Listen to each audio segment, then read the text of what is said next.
भगवान शिव का जन्म हिंदू पौराणिक कथाओं के अनुसार नहीं हुआ था, क्योंकि वे अजन्मा माने जाते हैं, यानी उनका कोई जन्म या मृत्यु नहीं है। वे सनातन, अनादि और अनंत हैं। हालांकि कुछ कथाओं में उनकी उत्पत्ति के बारे में वर्णन मिलता है।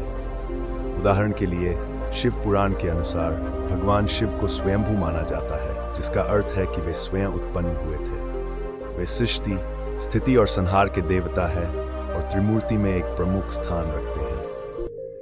शिव पुराण और अन्य पुराणों में शिव के विभिन्न रूपों और लीलाओं का वर्णन मिलता है, जो उनके दिव्यता और शक्ति को दर्शाता है। भगवान शिव के जन्म या उत्पत्ति के संबंध में विभिन्न कथाएं और मान्यताएं हैं, लेकिन वे सभी इस बात पर सहमत हैं कि शिव अजन्मा और अनादि हैं। कुछ प्रमुख कथाएं इस प्रकार हैं। स्वयंभू, स्वतः उत्पन्न। कई पुराणों में भगवान शिव को स्वयंभू कहा गया है, जिसका अर्थ है कि वे बिना किसी माता पिता के स्वयं उत्पन्न हुए हैं। वे सृष्टि के आरंभ से ही अस्तित्व में हैं और अनंत काल तक रहेंगे। शिवलिंग से प्रकट होना।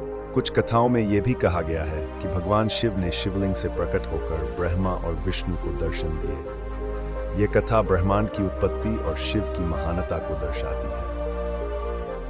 अर्धनारीश्वर रूप। एक अन्य कथा में शिव और पार्वती के अर्धनारीश्वर रूप की उत्पत्ति का वर्णन है, जो यह दर्शाता है कि शिव और शक्ति पार्वती एक ही हैं और उनके बिना सृष्टि की रचना संभव नहीं है।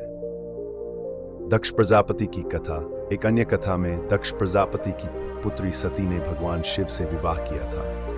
दक्ष ने शिव को अपमानित किया, जिसके परिणाम स्वरूप सती ने आत्मदाह कर लिया।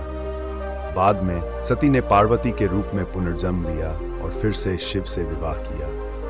इन कथाओं के माध्यम से यह स्पष्ट होता है कि भगवान शिव का कोई साधारण जन्म नहीं हुआ था, बल्कि वे सृष्टि के साथ ही उत्पन्न हुए और अनादि, अनंत और अनश्वर हैं।